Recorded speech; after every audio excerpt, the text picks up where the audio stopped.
Thank you to our sponsors. Platinum sponsor, Gravity Forms.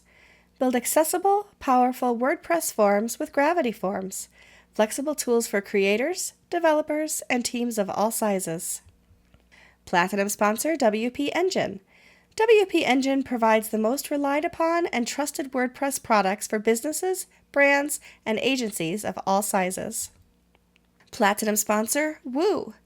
WooCommerce is the open source e-commerce platform built on WordPress, helping merchants worldwide sell, manage, and grow their businesses. Gold sponsors, Ally Web Accessibility. Equalize Digital, websites for everyone. GoDaddy, Green Geeks Web Hosting, Yoast. Silver sponsors, Aardvark, Code Geek, Your Vision, Our Talent, One Team, Kinetic Iris, Kinsta, Pressable, Second Melody.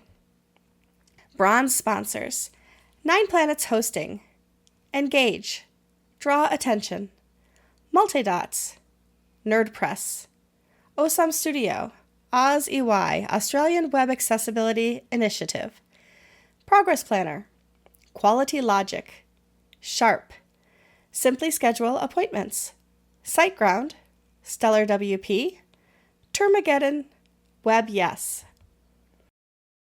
Welcome to WordPress Accessibility Day 2025. My name is Jeremy Rivera, and I'm a developer advocate at DQ Systems. Thank you for joining us for Invisible Until It Hurts, Rethinking Brand Design Through the Lens of Accessibility, with Victoria Oda. Victoria Oda Nana, or Toria, is a user experience designer specializing in accessibility. She identifies as an accessibility evangelist and carries out her accessibility advocacy through writing, mentorships, creating digital designs, accessibility audits, and public speaking. She is the co-founder of Accessibility Nigeria, a nonprofit community that aims to create an accessible digital and physical environment for people with disabilities. She is a woman tech maker ambassador who advocates for women, diversity, inclusion, equity, and people with disability. She is an open source advocate and maintainer at Chaos, where she leads the movement for inclusion of accessibility in the open source community. Please feel free to add your questions in the Zoom Q&A section, and we'll answer them at the end of the session. Use the chat to connect with other attendees. Hello, everyone. I hope you're all enjoying. I am Victoria Otta. I am a UX designer and I am an accessibility advocate. I am also building an accessibility community in Nigeria, Accessibility Nigeria, and we are trying to bridge the gap between people with disability and digital products, including open source projects. I have two illustrations. Imagine these scenarios. Scenario one, a young lady, let's call her Ada. Ada is on her way back from work and she comes across a restaurant carrying out a marketing or a publicity for their new kitchen or their new restaurant. They hand her a flyer and they say, please check us out. Our food is sumptuous, our food, you'd love it. And Ada agrees, she collects the flyer from their hand and she goes home. One day she's hungry and she remembers, oh, there's a flyer I got from a new restaurant. I'd love to try out this new restaurant. And she checks out the flyer. The colors are popping. Interesting. The food imagery used, very beautiful, enticing. It's making her feel hungry. And she has decided, I want to order. Now, Ada is looking for the contact details of this restaurant to place her order, but she's unable to find it. Let us add that Ada is someone with visual impairments, so she has low vision. She searches and searches, but she cannot find the contact details. Not because the contact details are not in the flyer, but because first, they are in a crowded background. The text is painted, the font is painted, and it is written in a small text. Now imagine Ada's frustration. That's scenario one. Scenario two, imagine a little boy is taken to a shopping mall um, to pick out clothing. The shopping mall is a mall for children, and he's taken by his guardian to pick out clothing. And at the entrance of the shopping mall is a big banner where the brand is advertising their clothing for children. And Obi sees beautiful faces of children just like him, about his age, different races, different gender, but something is missing. He doesn't see anybody like him. Why? Obi is a child who uses a wheelchair. He looks at the poster. There isn't anybody that has a disability like him. His spirit is down. Obi feels sad. He feels like he's not included, and it hurts. With these two illustrations in mind, I would love to introduce my topic for today, Invisible Until It Hurts, rethinking brand design through the lens of accessibility.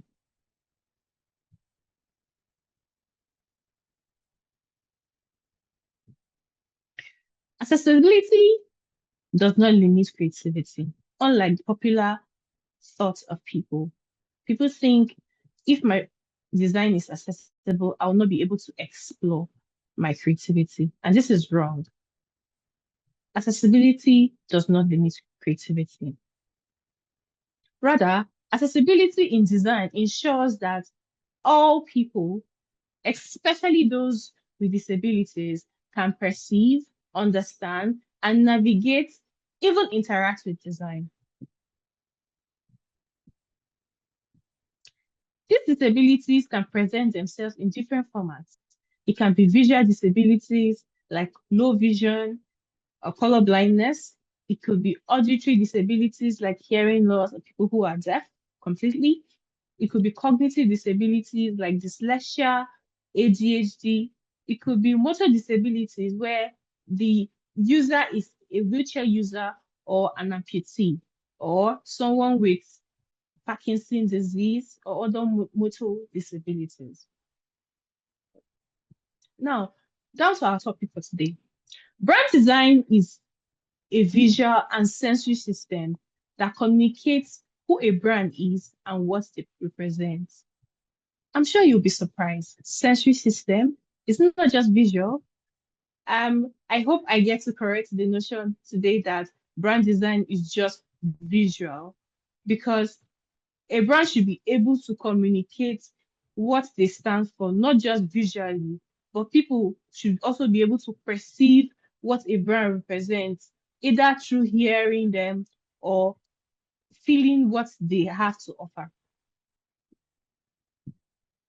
Brand design gives a brand its voice and its personality.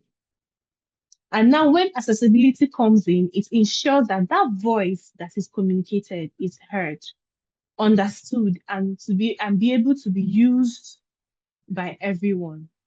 So when brand design and accessibility comes together, it forms an accessible brand design.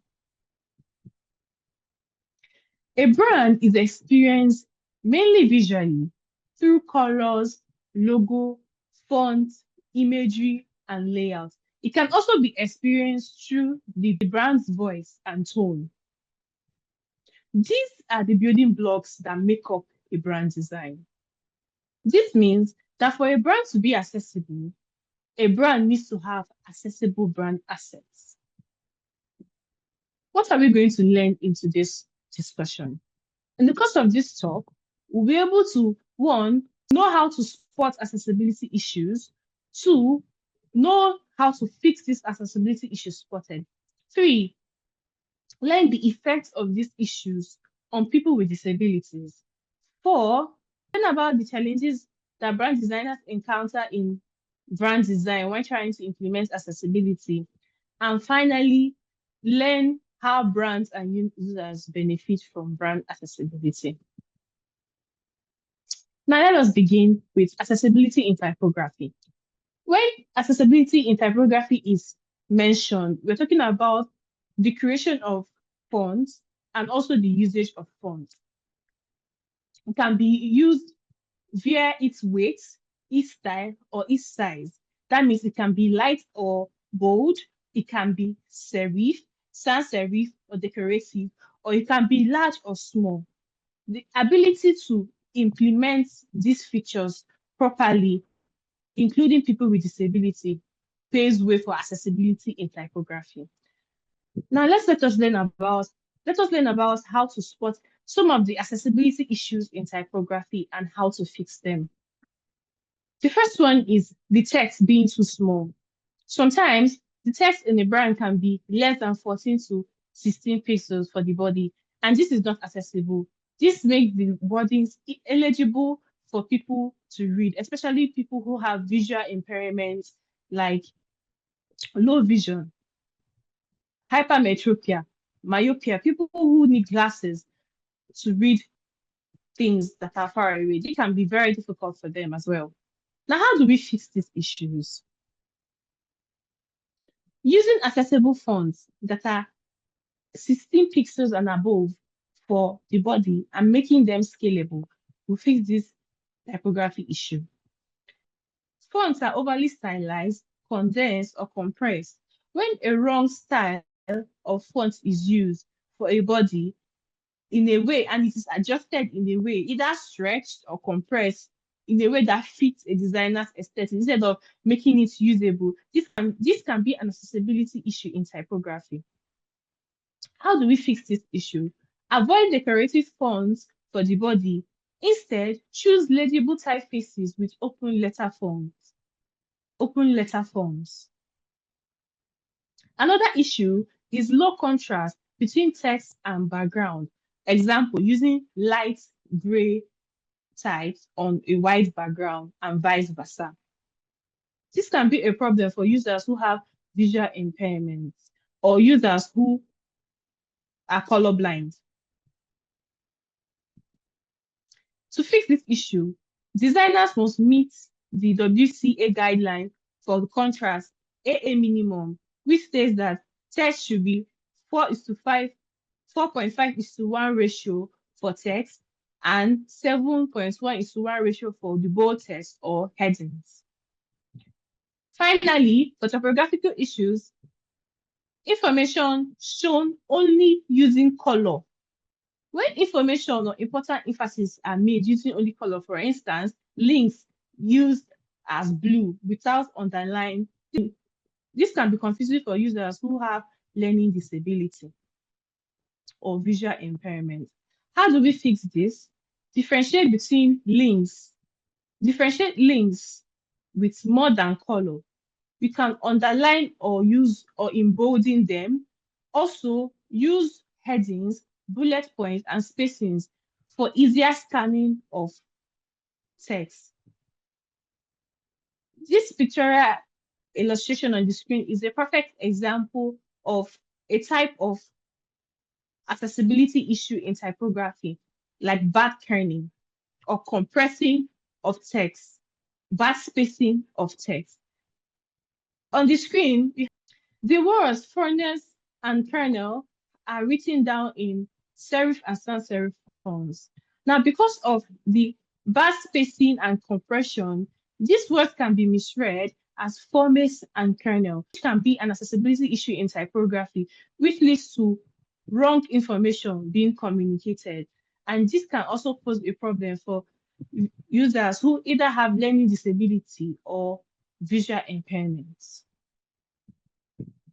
Now, in iconography and imagery, when we talk about accessibility in iconography and imagery, we're talking about the familiarity of the icon sets, the illustrations to the users, the ability to adapt these icon sets in physical forms by adding texture, example, the traffic signpost, or the diversity and inclusion that's implemented while creating this text, considering people with disabilities, foreigners who are new to your imagery or your icons, and next billion users who are new to the internet in general.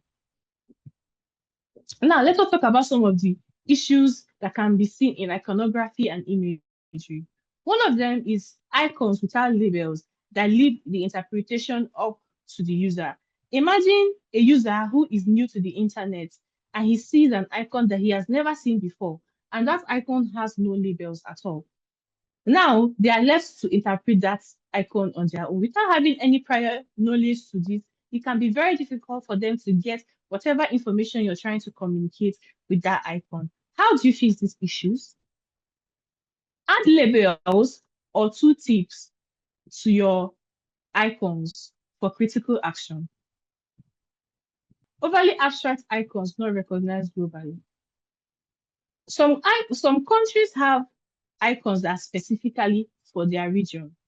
Now imagine using an icon or imagery that is not recognizable to someone or a foreigner who comes into a country and has not seen an icon before. This is going to be very difficult for them to understand whatever information you're trying to push or whatever information you're trying to communicate using your icon. So how do you fix this? Use globally recognizable icons. For example, everybody knows that magnifying glass means search. Another issue is low contrast or thin line icons that blur when they are small. And how do you fix this issue? Test your icons at small sizes for clarity and make sure they are scalable.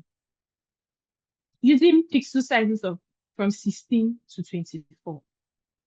Another issue, absence of disability inclusive and accessible icons, illustrations, and pictures in visual displays. When you want to design a poster for publicity, do you incorporate people with disabilities in any imagery or pictures? Absence of these is inaccessibility in imagery.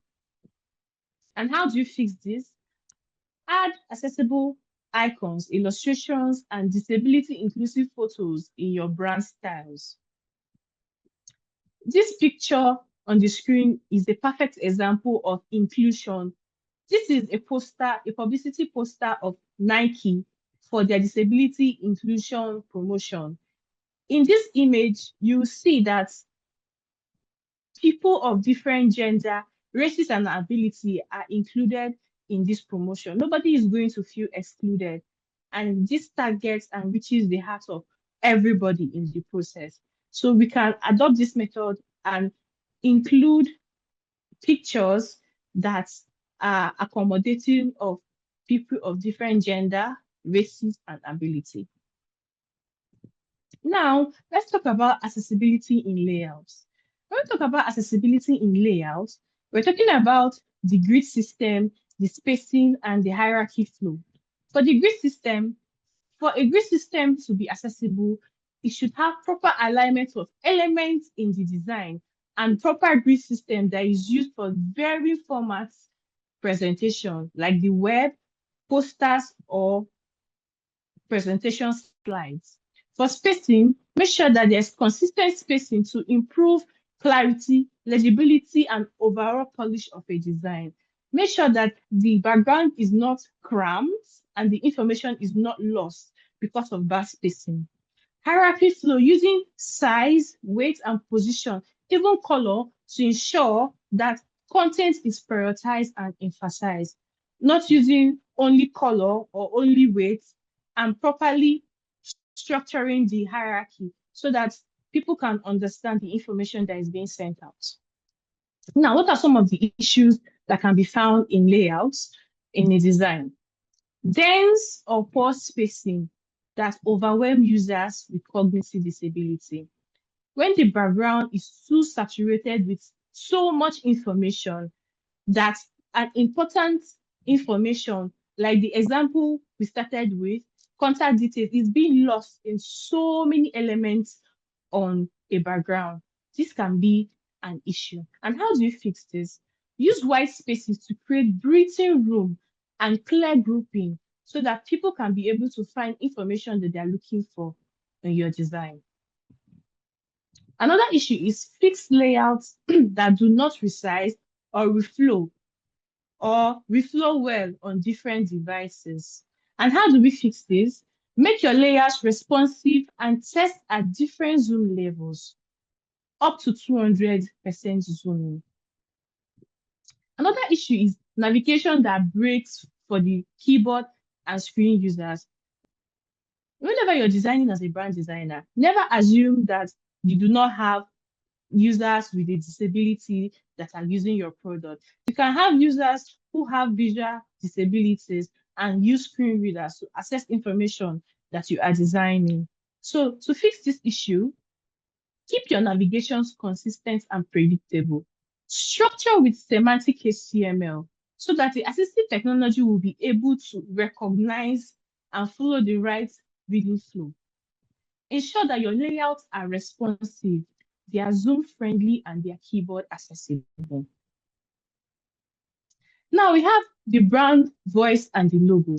When we're talking about the brand voice, we're talking about your language style and your vocabulary, the tone at which you're using to communicate information, and the ability to adapt. So for the language style and vocabulary, for it to be accessible in a brand voice, you should use familiar phrases and words that communicate a brand's value. Do not be too abstract and end up giving off confusing information. This can be problematic for users who have cognitive disabilities. Use for your tone, use proper flexibility across situations, whether it is formal, informal, or playful. Make sure it is consistent. Your voice should be able to adapt to different platforms. Example, is it a physical print? Are you putting it out on social media? Is it going to be in the form of video animation? Is it going to be a document? Whatever format at all is going to take, it should be able to adapt.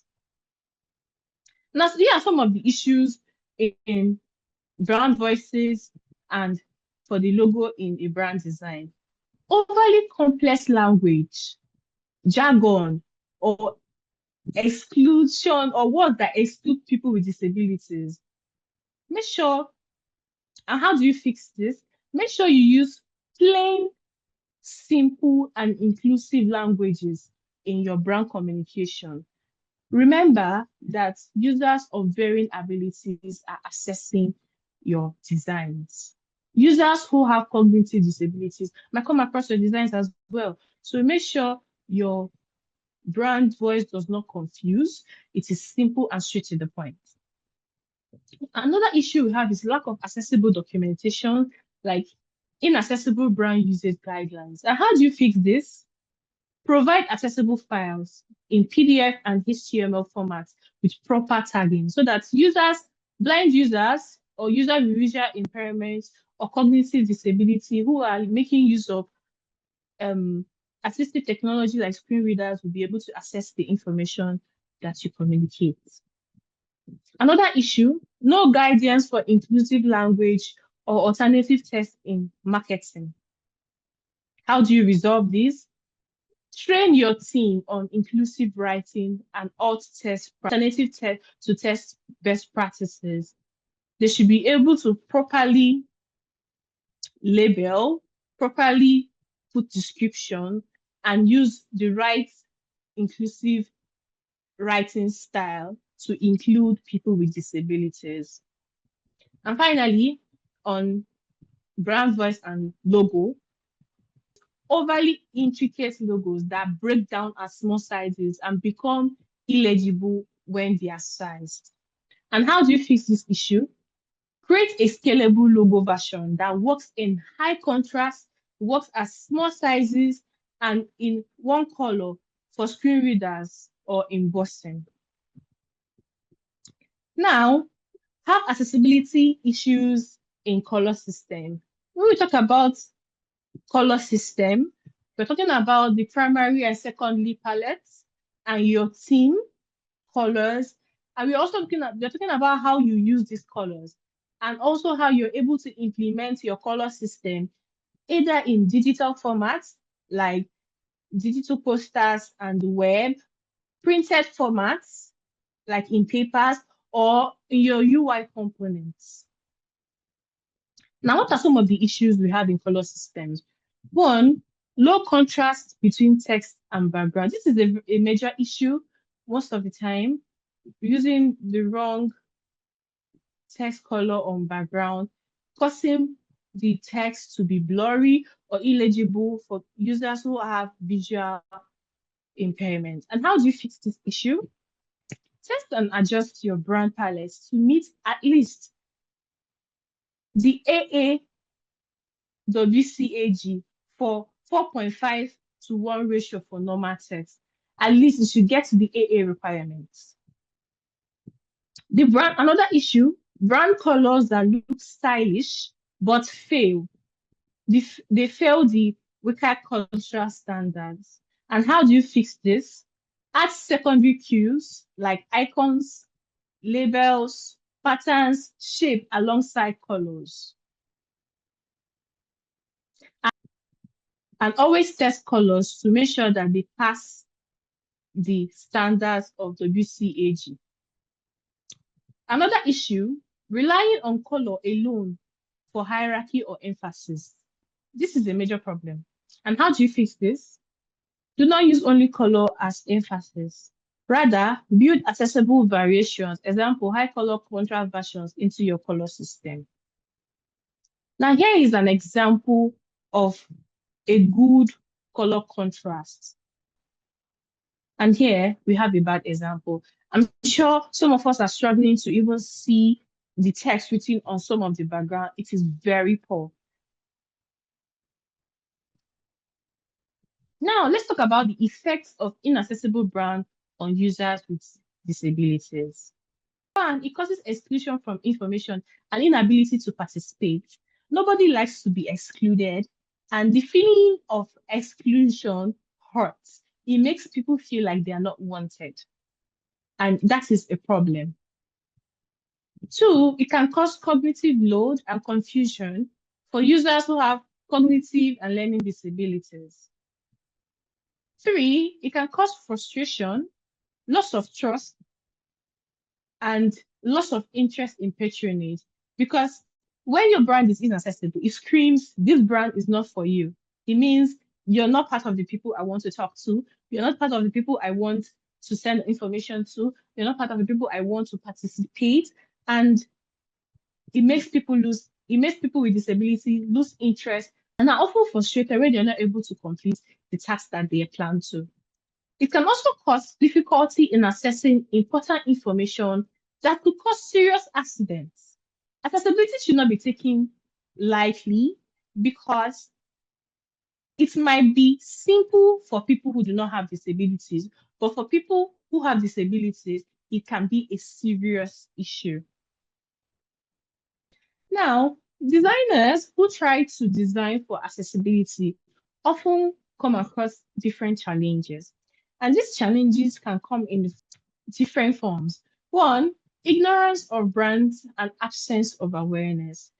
If a designer is contracted and is designing for a brand, and the brand owner does not want to implement accessibility, maybe due to ignorance or lack of awareness, it becomes a problem for the designer. And no matter how much how much the designer puts in effort to pitch to the brand owner the importance of accessibility to their brand, they will not listen. In part of the country where I'm from, we have a word for it. We call it Oga-centered design. Oga meaning your boss that contracted you or employed you, centered design. It means no matter what good intentions you have, no matter what ideas you have to fix an accessibility issue, if your boss says do this, you're going to have to do it, no questions asked. And this can be a problem for a designer, especially a designer who is an advocate for accessibility. Another issue is lack of financial support. Because most brand owners do not support or encourage or even know anything about implementing accessibility, they don't provide extra resources or financial support for you to make sure that the brand design or the branding you're doing for their company is going to be accessible. They don't provide extra finances or resource for proper research, because proper research is often necessary for a designer to put out an output or to design products that are inclusive of people with disability, that are inclusive of people with disability. So the designer doesn't know which people with disability are interested in the brand because of lack of financial support to carry out that research. Another issue is limited time provided. Just like the brand owners do not provide resources, they do not give a lot of time for the designer to do their work. Most of the time, they give limited time frame and the work is rushed. A lot of companies tend to rush the design team to put out a, a brand design or put out a task. And they end up not getting an opportunity to implement accessibility because some of the accessibility inputs can take time. This is an issue that designers face. Blinding aesthetics. Inability to merge aesthetic with usability can be a problem for a lot of designers. They are more focused on making the design, brand design, look aesthetic because of this misconception that brand design is only visual. So they just focus on making it visually appealing and aesthetic, taking away the usability, and this can be a problem. For accessibility education, a lot of designers do not have the foundation and background of accessibility in design for their training. But I'm happy that now there are a lot of resources, a lot of learning organizations that now take accessibility 101 for a lot of designers who are breaking into design. Benefits of accessibility, especially to brands. Unlike the misconception that accessibility does not benefit a brand and takes their resources instead of giving resources, accessibility creates room for wider reach and market growth because over 1 billion people have a disability. If you're designing a brand that is inclusive of these people with disability, you're opening doors for over 1 billion people with disabilities to be able to patronize your brand, to be able to look at your design, to be able to patronize your brand. And the global market is worth over $13 trillion annually. Another thing, stronger brand trust and reputation. When you're able to show people with disabilities that they are not excluded and they are accommodated, you build your trust and you keep your reputation as a brand. Nobody wants to associate with an ableist company or an ableist community. So if you show that you're accommodating, you build the trust of not just people with disability, but the trust of observers as well.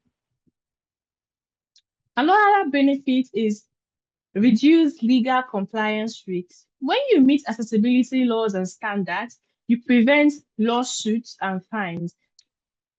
A lot of countries have disability and accessibility laws that protect and back people with disabilities, and defaulters are punished. You either pay fines, and you also could have negative PR from that and have a lot of lawsuits. And finally, you tend to build a long-term customer loyalty and advocacy. It's not just a sprint, it's a marathon. It's a continuous thing. When you build and have a strong foundation in accessibility, you're able to build your customer loyalty for a long time. And when you are able to build this strong customer loyalty, you are sending a message to investors that your return of investment is it's positive. And investors like to invest where there is trust, where they trust that the brand or the company is going to deliver. With this trust, you're able to get investors. Now we've come to the end of today's conversation. What did we learn after the session? We've been able to learn that for a brand to be accessible, it means that everyone, including people with disability, can perceive and understand what the brand represents and is able to use that information efficiently for their benefits. We have also learned that typography, brand voice, color, iconography, and layout are building blocks that make up a brand and brand design. And for a brand to be accessible or for a brand design to be accessible, the typography, the brand voice, the color, iconography, imagery, and layout have to be accessible. We've also been able to spot and fix some accessibility issues that could appear in the brand assets. We've also been able to talk about the effects of inaccessible brand on people with disabilities. We've also talked about the challenges that brand designers face when they are designing for accessibility. And finally, we've been able to talk about how accessibility benefits the brand. Thank you. Let us connect. Enjoy the rest of your events. Thank you, God. Thank you, Victoria, for the beautiful talk about brand accessibility. We have a couple questions, and just a reminder to those who have watched the session, if you'd like to, please drop your questions in the Q&A in the Zoom chat directly. If you dropped any questions in the webinar chat, I'd ask you to drop in the Q&A so we can ask the questions in a list format. So, Victoria, um, we are ready for the first question, if you are ready.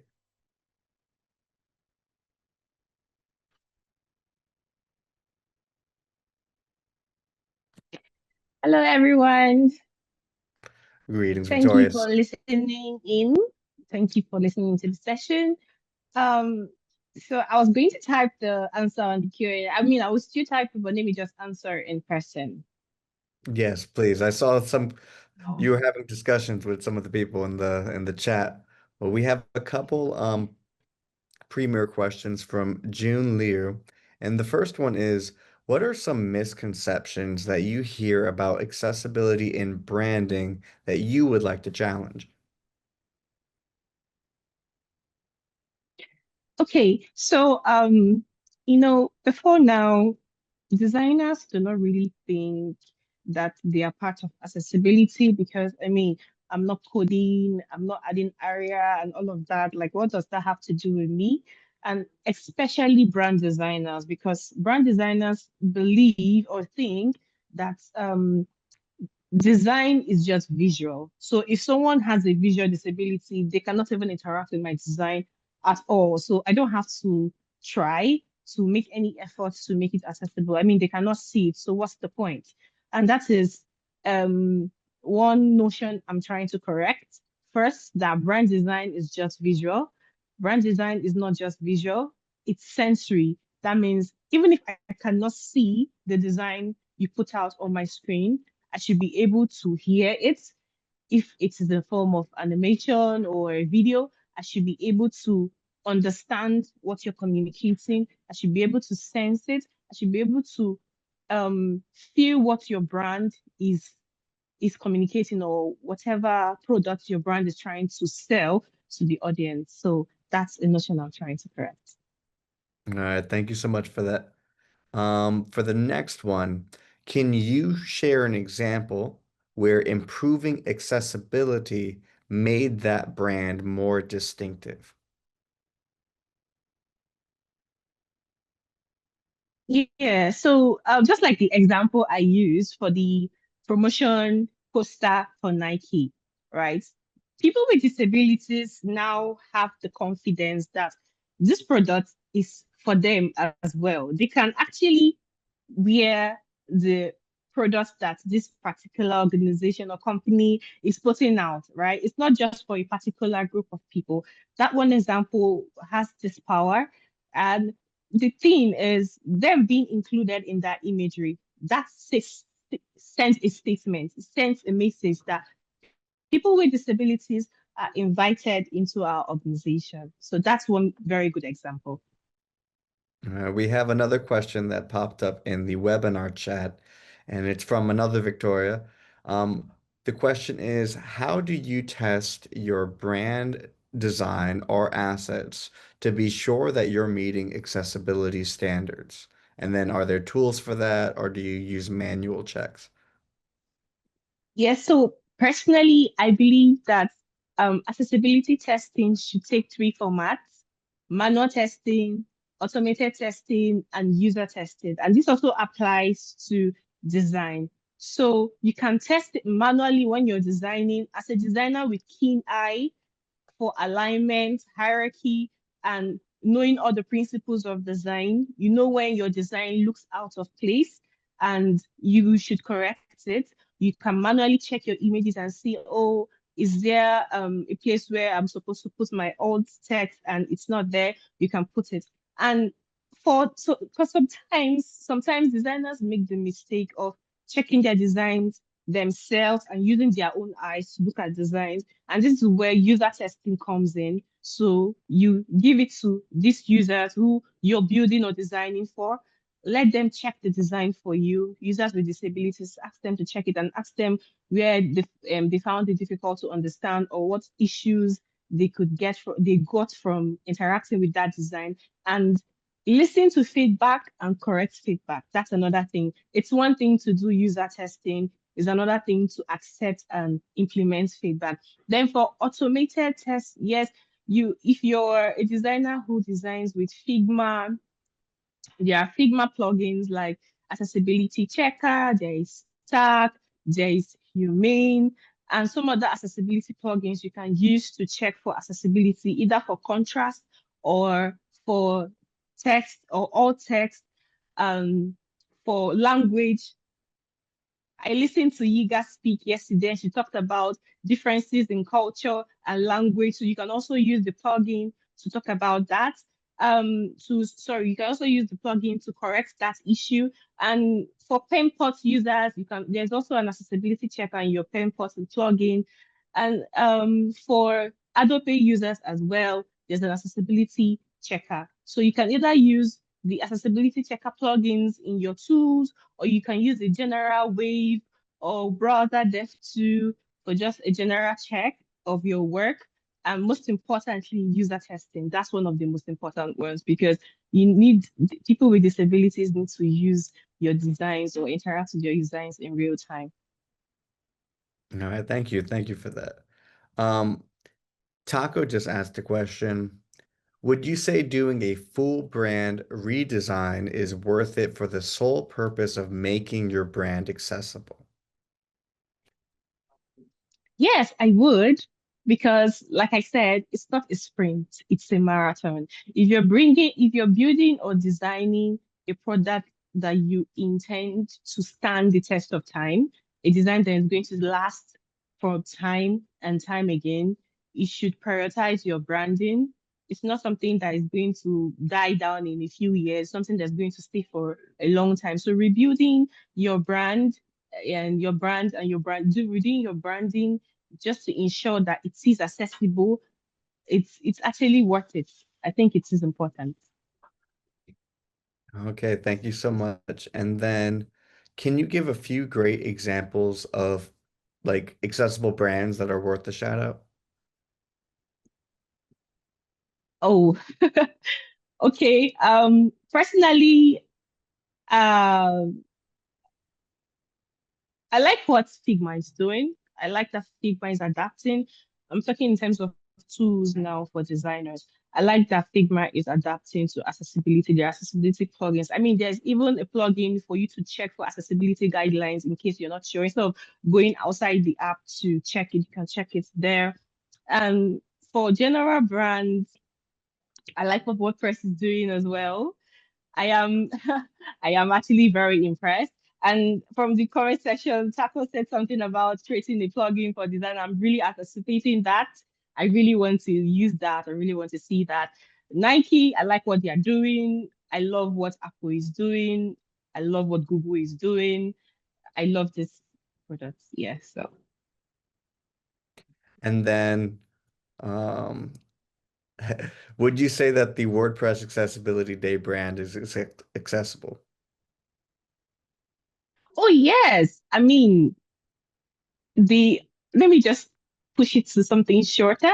The presentation slides, I liked the presentation slides, and not all organizations prioritize making their slides accessible. So I think this is really a huge thing because not every speaker is a designer, right? So they might not know how to tweak and make their slides accessible. So that template alone is actually it is amazing. I love it. It made the work easier and accessible. That's just one example. Okay, I have a couple questions too. Now, what would you say to a developer, right? My background is a developer, and some of my peers are going out of their way to make like personal developer sites, and it's not always accessible. What would you say to a developer who's trying to get eyes from a recruiter who doesn't know how to make an accessible brand? Um, is the developer the person who has the knowledge of accessibility and the recruiter is not? I'm trying to Sometimes. understand. Yeah, sometimes. Okay, so it is always very difficult, especially when you are working for someone, just the same way designers have the issue of doing what the boss says. So it can be difficult, right? But you're going to have to try your best to implement accessibility as much as you can, right? Sometimes it's not worth the pay. Sometimes they don't pay you extra for accessibility, and that's where it's like a problem. But that's why it's good in foundations to try and implement accessibility as much as you can. It's not easy to be the only person who has the knowledge of accessibility or trying to make improvements in accessibility. But I don't know. I'll just say try as much as you can. Of course, right. Thank you so much for that. And then a final Right. question. What resources would you recommend to learn how to, make an accessible brand? Okay, so like I said earlier, I'm happy a lot of organizations, a lot of learning communities are providing resources. Um, There are a lot of good articles on Medium. If you just go search accessibility on Medium, there's so many amazing things to read. Um, you can check out some learning tools like EDX. There are some amazing courses on EDX where you can go take some courses that could help you, right? So you can also use the standard web accessibility guideline. I mean, it seems complicated, but in a way, now it's made easier. So that like there's like segregation, accessibility for design, for writing, for this particular thing. So you could just use it as a reference to check out what you want to do. Right. So you can start from the basics and research, use the internet. You don't have to use a particular tool. If you're confused, go use the Google, search something to clarify your confusion. All right, thank you so much. I will say if you have any other questions, add them in the Slack channel. We have a thriving Slack channel. But thank you all for attending this session with Victoria Ota. You can continue the conversation in the chat on social media using the hashtag WPA11Y Day and hashtag WPAD 2025. We also appreciate it if you go to 2025.wpaccessibility.day/feedback to provide anonymous feedback for our speakers on their presentation. You could enter to win a t-shirt while you're there. Stay tuned for a game-changing approach to accessibility education coming up next with Olivia Richter at 11 a.m. UTC. And while you're waiting, don't forget to visit our sponsors' pages to grab virtual swag and enter for a chance to win great prizes. See you in the next session.